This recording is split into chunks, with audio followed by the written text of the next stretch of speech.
ഇരുന്നു കൊണ്ട് ചരിത്രത്തിലെ അർദ്ധനഗ്നനായ ഫക്കീർ എന്നറിയപ്പെടുന്ന മോഹൻദാസ് കരംചന്ദ് ഗാന്ധി, മഹാത്മാഗാന്ധി പരസ്പരം വെട്ടിമരിക്കുന്ന ഇന്ത്യ രാജ്യത്തിന്റെ മക്കളെ നോക്കിയിട്ട് ഇന്ത്യ രാജ്യത്തിൽ എന്നെങ്കിലും ഒരു സമാധാനം ഉണ്ടാകണമെങ്കിൽ ഇന്ത്യ രാജ്യം ഭരിക്കാൻ ഖലീഫ ഉമർ വന്നാൽ കൊള്ളാമായിരുന്നു എന്ന് ഞാൻ ആഗ്രഹിക്കുന്നു എന്ന് ഇന്ത്യയുടെ രാഷ്ട്രപിതാവ് പോലും പറയുന്ന അവസ്ഥയിലേക്ക് സയ്യിദുന ഉമർ ഇബ്നു ഖത്താബിന്റെ ജീവിതം ലോകം മുഴുവനും ആഗ്രഹിച്ചു പോകുമ്പോ നെപ്പോളിയൻ ബോണപ്പാർട്ട് പറഞ്ഞതുപോലെ എനിക്ക് രണ്ടാഗ്രഹമേ ഉള്ളൂ.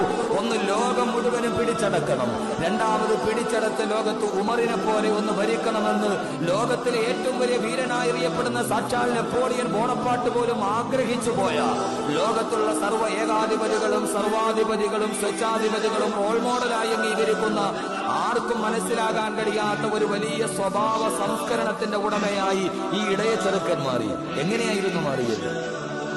ഞാൻ എന്റെ വിഷയത്തിന് ആമുഖം പറയുകയാണ്. ഖത്താബിന്റെ മകൻ ഉമർ ലോകം മുഴുവനും എഴുതിത്തള്ളിയ ആ നാട്ടിലെ ഏറ്റവും വലിയ ആവാസനായ ചെറുപ്പക്കാരൻ. മുസ്ലിം ആകുന്നതിന് മുമ്പ് ഉമറിന്റെ ചരിത്രം ഇങ്ങനെയാണ്. ഖത്താബിന്റെ മകൻ ഉമർ എന്ന് പറഞ്ഞാൽ മുസ്ലിം ആകുന്ന